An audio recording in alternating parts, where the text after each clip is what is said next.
Hey guys, good morning.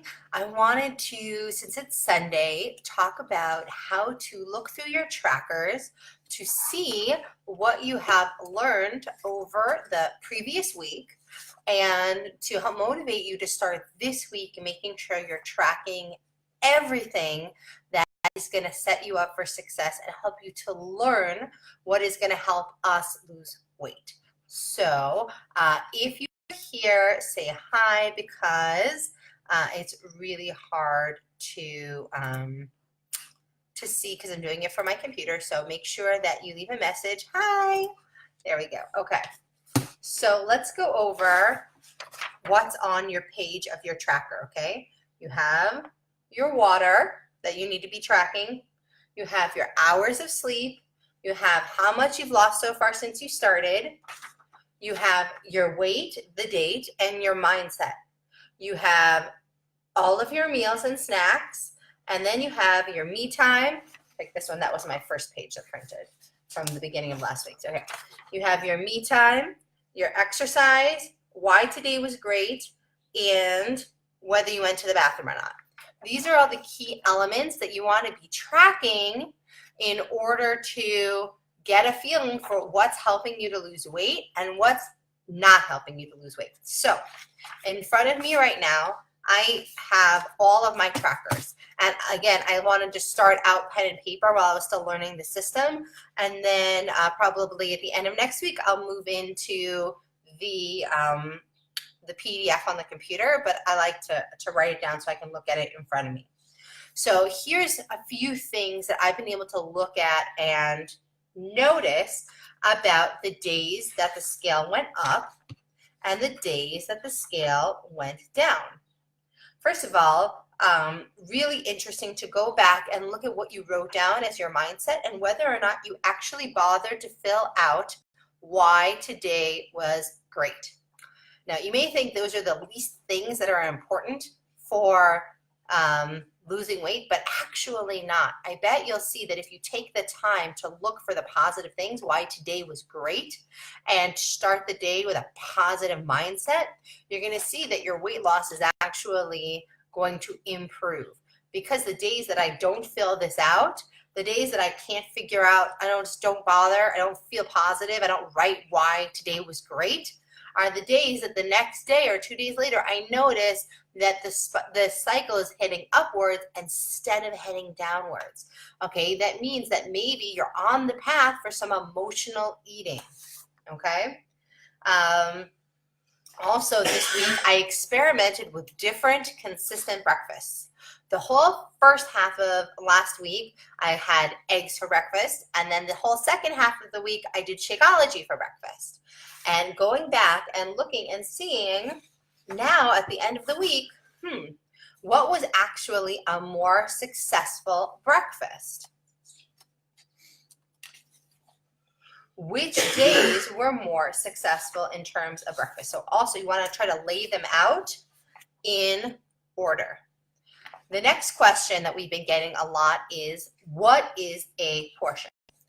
A portion is proportional. So hold on one second here.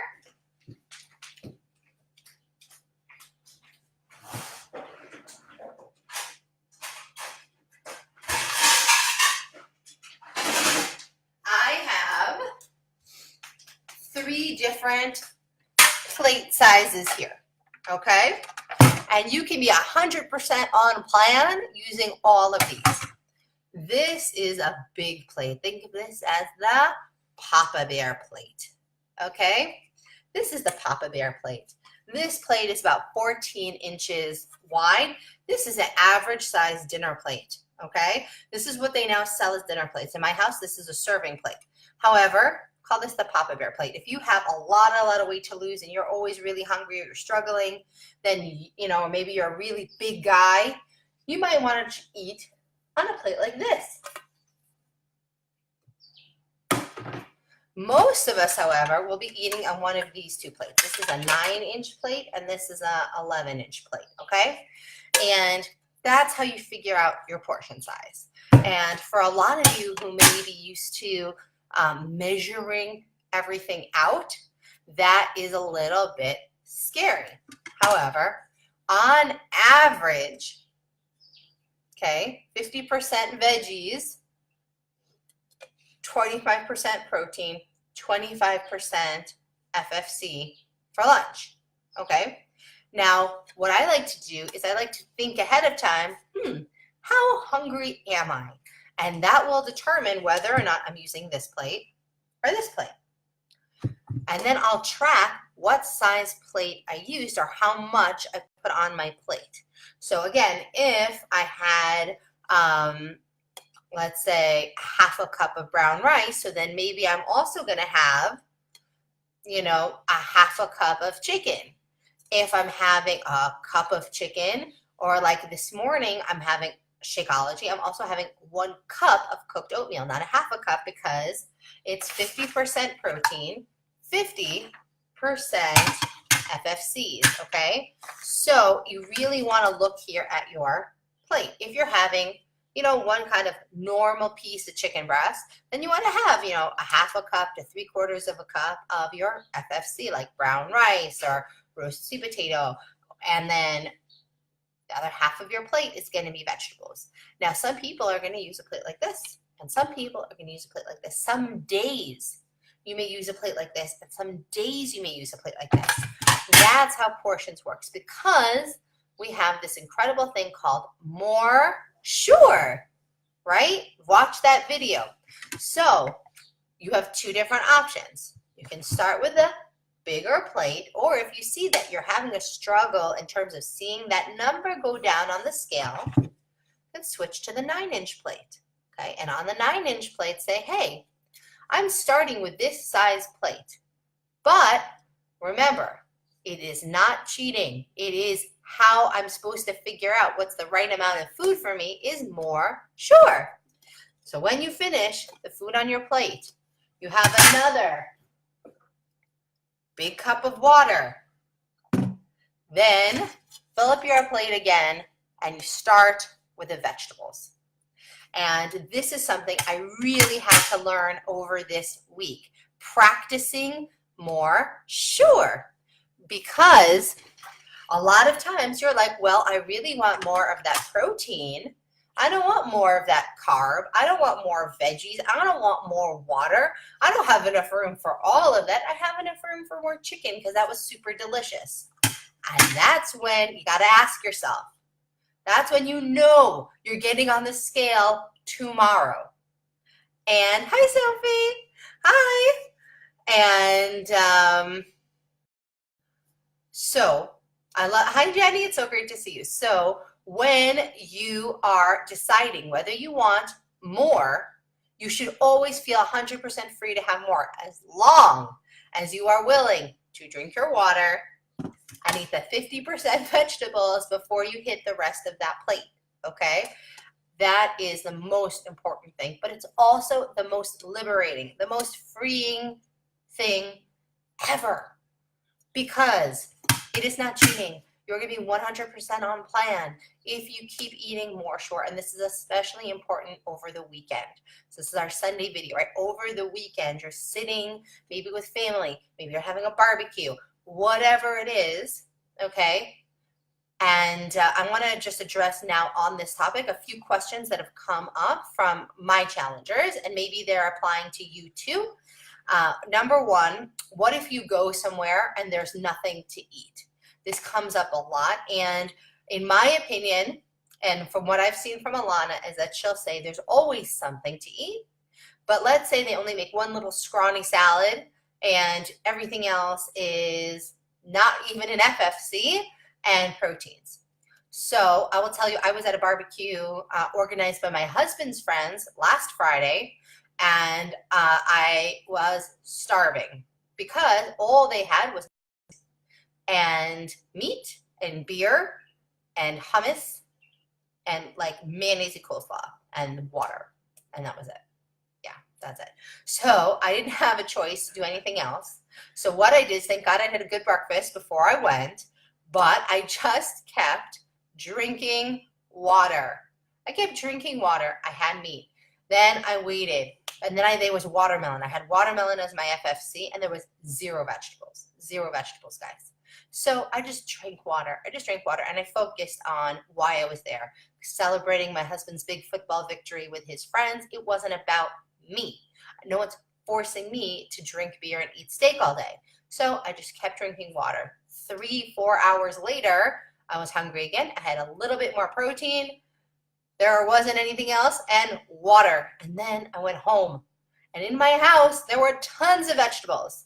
I had a really big salad, and I was able to continue on Shabbat, stay focused on my plan.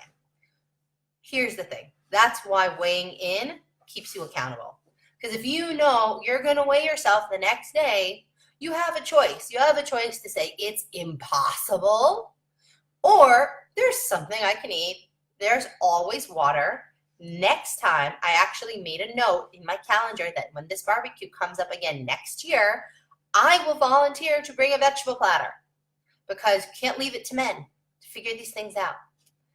Second thing, when it comes to the weekend, when it comes to tracking, okay, you must, as Alana says a billion times, in order to track, you have to be able to quantify. So, like we said, you might be using this plate, you might be using this plate. It doesn't matter. However, if you're going to put on this plate 1 cup of brown rice and a really big piece of chicken, you need to know how to quantify that generally. So, again, you want to either write down the size plate you were using, and if you're going to do, like, I like to keep measuring cups just in my drawer with my serving spoon. So again, it's not that you can only have this amount. It's only in order to be able to quantify how much you've had so that you can track properly.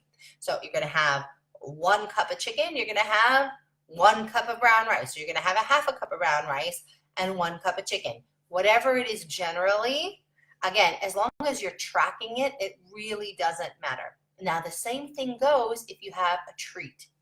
Okay, I had one day this week where I had emotional eating, okay, this past week, and it's right here in my tracker, okay? I can see the days I went up and the days I went down, okay? One of the days that caused me to go up was, hold on, there we go, 8 mini little Snicker bites, okay? Had a really emotional day, and I had 8 mini Snicker bites. But as I was eating them, I was counting. I didn't let myself say, oh, however just many there are, or I'll throw away the wrappers so I don't have to look at it, okay? However, even with a day that had mini Snickers bites, at the end of the week, I was still able to be down. And this is the other question that we got a lot. But I lost 5 pounds, but I've gained 2 back. So at the end of the week, I actually was down 3 pounds, okay? That gives you some sort of this feeling of failure somehow because you're seeing the scale go down and go up. It's not. What it's showing you is if you look back, you may think, oh, I may have been eating exactly the same at the beginning of the week as the end of the week. It's doubtful, okay? More likely, you had good results, and so you were less diligent in your tracking, okay? And again, remember, sometimes that initial weight that drops off might be water weight. Just doing something new can give you a quick, benefit, but if you're still net at the end of the week, that's good. However, if you see the trend that it went down and then started going up again, most likely something has changed. And that's why the scale holds us accountable, because we can't say I did everything the same exact way I did it on the other day, because we didn't, because we see that we can't trick ourselves and say that that's okay. There are days that I ate more and lost weight, and days I ate less and lost less. There are days that I ate less and gained weight, but it doesn't mean that it's directly affected. It could be I had more salt that day. It could be I had more water that day. It could be the difference between eating a bigger lunch and a smaller plate of dinner or a bigger plate of dinner, okay? These are the things that are gonna take us the entire first month to decode. Somebody in our group had a great point. She noticed from looking at her tracker that her weight is actually more dependent on how she ate 2 days before than how she ate the direct previous day. So again, that's something you only can see, not only from looking at that 1 day's tracker, but from at the end of the week, looking at your entire week's tracker, okay? Next point is the beginning of the week. We have a new week coming up, week at a glance. This is super helpful. I'm not the kind of person who's gonna plan out all of my meals in advance. However, what I did do for the first time was crack open some old cookbooks of mine and look up some new recipes, some new inspiration for veggies most dinners. So that's the kind of thing I would put on my week at a glance, so that when I go to the grocery store, instead of just buying the same foods and then making the same food because I have the same ingredients, that I'm going to look and remember that I want to make 1 or 2 new things and what they were, and then I'll remember what I want to do. The other thing that it says here is appointments and activities. This is critical because this past week, 3 times I had doctor's appointments with my kids, and I had to bring my dinner with me or food with me in order to make sure that I actually ate instead of going out for pizza or getting fast food or whatever, because I have 5 kids, and so, you know, it's not taking 1 to the eye doctor. It's like mass produced, right? We take 5 to the eye doctor at the same time, and it takes a long time. And then usually I'm tired out by the time that's over. I don't want to go home and cook. So again, either I have to cook in advance, bring my food with me for me and everybody, or have food ready when we get home. Or if we're going to go out to eat, I have to either know where I'm going, use the video from dining out, or decide, you know what, because one night I brought my own veggies and I had 1 slice of pizza with lots of veggies on it, but I had this huge thing of veggies, so I was really satisfied with just 1 slice of pizza.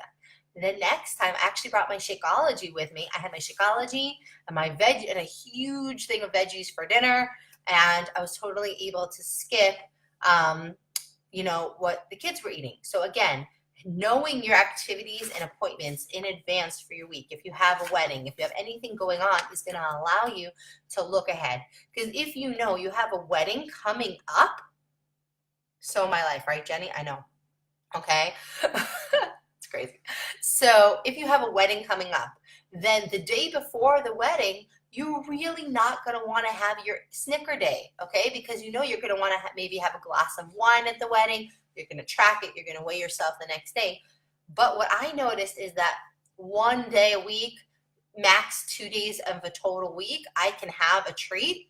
And I still have a negative result at the end of the week, like in that I've lost weight. If I have that extra day in the middle of the week with the 8 Snicker bites, so I'm going to end up more